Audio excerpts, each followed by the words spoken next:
So good afternoon. My name is Yann Duval. I'm the Chief of Trade Policy and Facilitation at UN ESCAP. So ESCAP is the regional arm of the UN Secretariat based in Thailand. So I'm recording this from home as, like many of you, I think we're trying to stay there as much as possible to stop the spread of COVID-19. Right?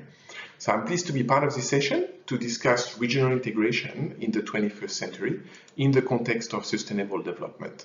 And specifically in this presentation, I'll be focusing more on not only sustainable development, but regional integration in the context of digital economy.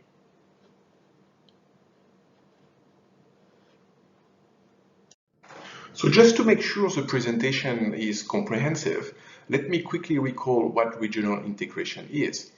So there are many definitions and concepts of regional integration out there, but generally speaking, regional integration, at least to me, right, is really about making it easier for goods, money, services, and people to move across borders as easily as possible in a given region.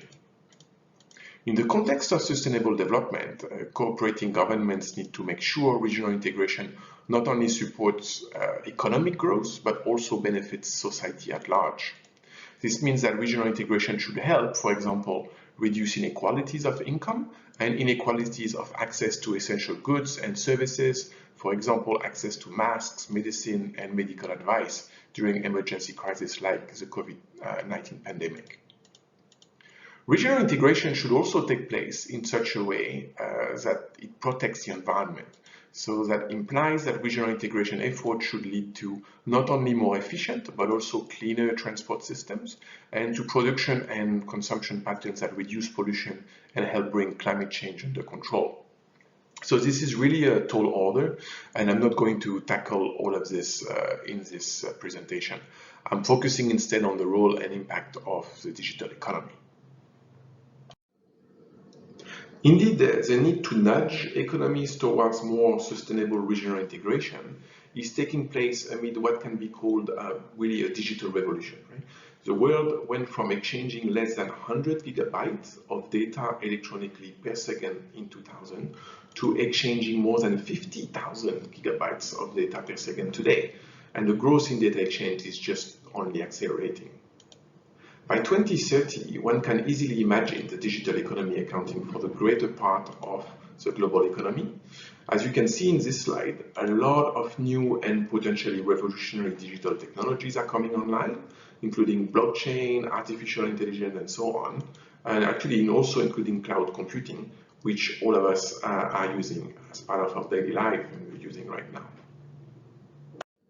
Before I go any further, let us be clear that digital economy is still an evolving concept. At its narrowest, the digital economy comprises only the IT/ICT sector, right? That is, manufacturers of computers and telecommunication hardware, together with the ICT service providers, including software and telecommunication companies, phone companies. But the digital economy also now encompasses the online platforms and increasingly the digital goods and services they sell, such as online games and streaming video services, but also online consulting and education services. In its broader sense, the digital economy may also include the range of traditional economic activities that are now taking place increasingly through digital technologies, such as e-commerce transactions and our Industry 4.0 manufacturing. But also online food delivery services.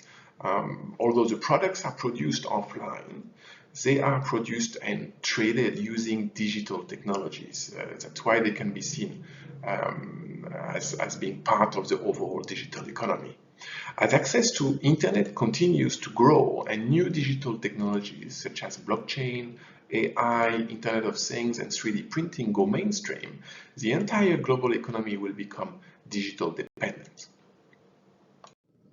The potential benefits from a digitalized global or regional economy are really immense. Digitalization makes sharing of information much easier, making it possible to optimize production and consumption processes, as well as to monitor the socioeconomic and environmental impact based on the digital data collected. Digitalization can reduce the use of natural resources, as people read electronic books instead of printing copies, and as parts and components are printed on 3D printers on demand rather than mass-produced and shipped by planes. Digitalization also facilitates inclusive access to specialized services, such as medical and education services. It can also make government services more effective and transparent, enabling government to put in place very targeted policies to support those that need it the most, based on digital data. In terms of international trade, digitalization can enable more direct participation of SMEs in international trade, with mountains of paper documents replaced by electronic forms, and small businesses able to sell their products or services on a global scale through platforms like eBay, Facebook, or Alibaba. All these benefits, however, also come with a number of challenges. Among the top challenges, we can certainly include putting the digital infrastructure in place, which can be expensive and time-consuming, although mobile and other coming technologies could change the situation. This has so far led to a growing digital divide between countries. Digital technology and services are also coming from only a handful of countries, and primarily China and the United States. Unless this situation changes, this makes other economies even more dependent on them than they already are. There is also the risk that a significant number of traditional jobs may be replaced by robots and artificial intelligence. This has already started to happen, in fact. For example, drone deliveries, self-driving vehicles, robo-financial and legal advisors. This is also affecting the more educated people. The growing digital economy also can erode the tax base for governments, as people move from buying physical goods to spending on virtual goods.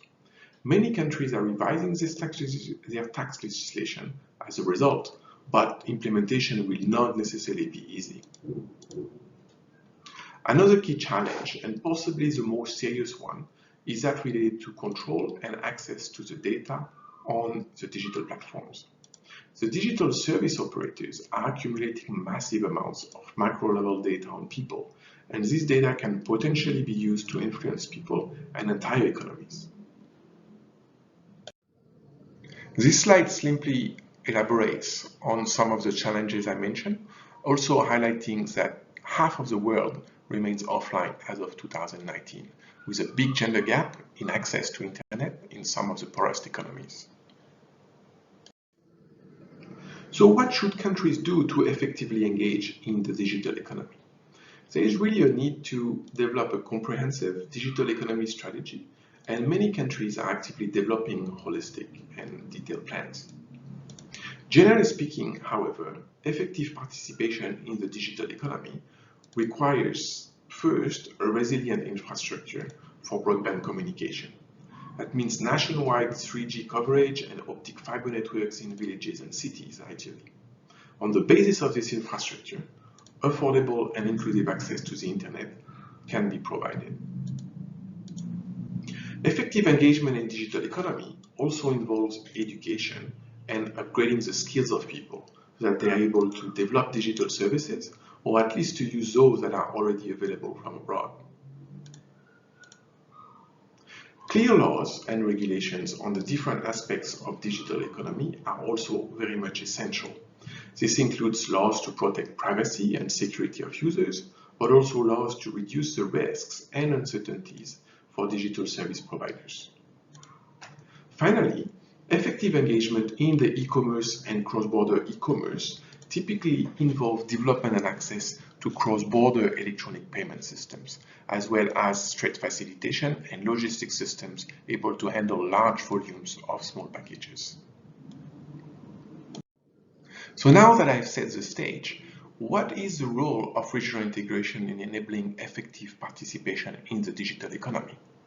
Really, we can make several observations in this regard. First, digitalization is as much a tool for regional integration than regional integration is a tool for digitalization. We really have a virtuous cycle taking place here.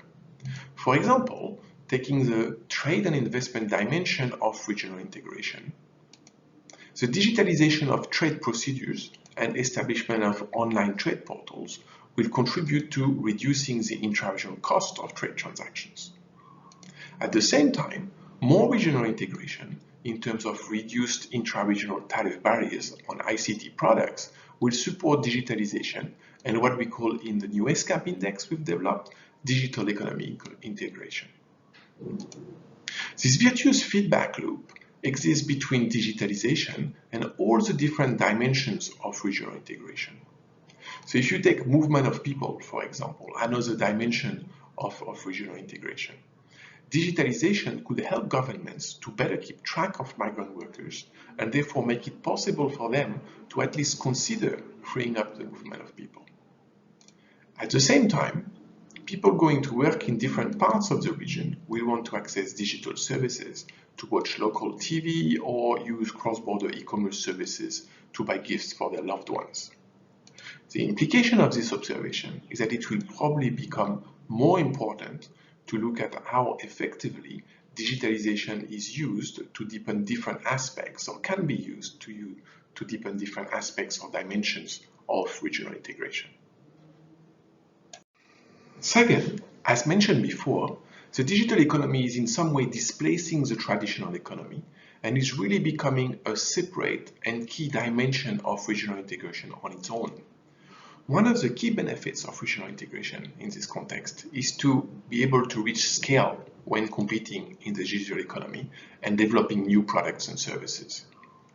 The digital economy is underpinned by technologies that are not readily available in many countries within the region and can often only be developed and produced cost-effectively on a large scale.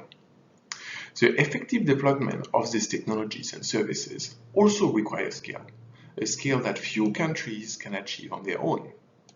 As such, regional cooperation and integration is very much needed in order to enhance access and affordability of the technologies underpinning the digital economy. What this implies in practice, in terms of digital economy integration, is that countries can benefit by working together in several areas. One of them is developing regional digital connectivity infrastructure.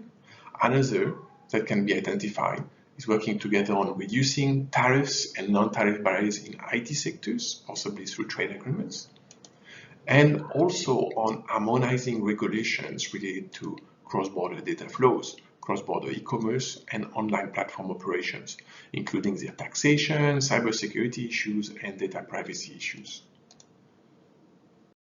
From a sustainable development perspective, a number of priorities may need to be identified to ensure that the regional digital economy integration takes place in line with the Sustainable Development Agenda. This includes, for example, the region working towards everyone having affordable access to digital technologies. ESCAP Asia-Pacific Information Superhighway initiatives aiming to develop resilient fiber optic infrastructure along existing regional highways and railways is an example. It also involves making sure that regulations are put in place and regionally harmonized to make it easier for SMEs and other disadvantaged groups to benefit and participate in the regional digital economy, including through cross-border e-commerce. Harmonizing and reducing de minimis levels across the region may be considered in this regard. And implementation of cross-border paperless trade should be accelerated, especially since there is already a dedicated legal framework for countries to do so in Asia and the Pacific. I take this opportunity to encourage you to look at the result of the UN Global Survey on digital trade facilitation, available at untfsurvey.org, which covers more than 120 countries around the world, and that may be of interest. Finally, sustainable digital economy integration may require that the environment is not unduly affected by the digital economy development. This may involve putting in place measures that encourage the use of more sustainable logistics practices in delivering the increasing number of small parcels crossing borders, or of renewable energy sources to run data centers and other energy-hungry digital facilities. Let me end my presentation here, acknowledging that it is in no way comprehensive.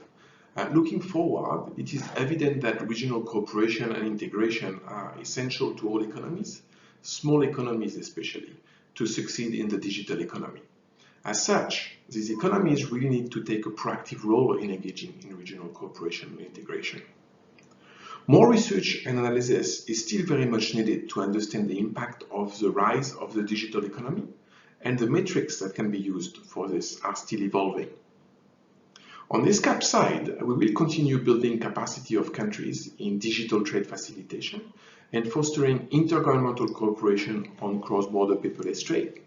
In terms of policy analytics, the development of the ESCAP Digital and Sustainable Regional Integration Index, DG3 1.0, will continue, in particular its digital dimension. So we look forward to collaborating with all interested parties on these initiatives. Thank you.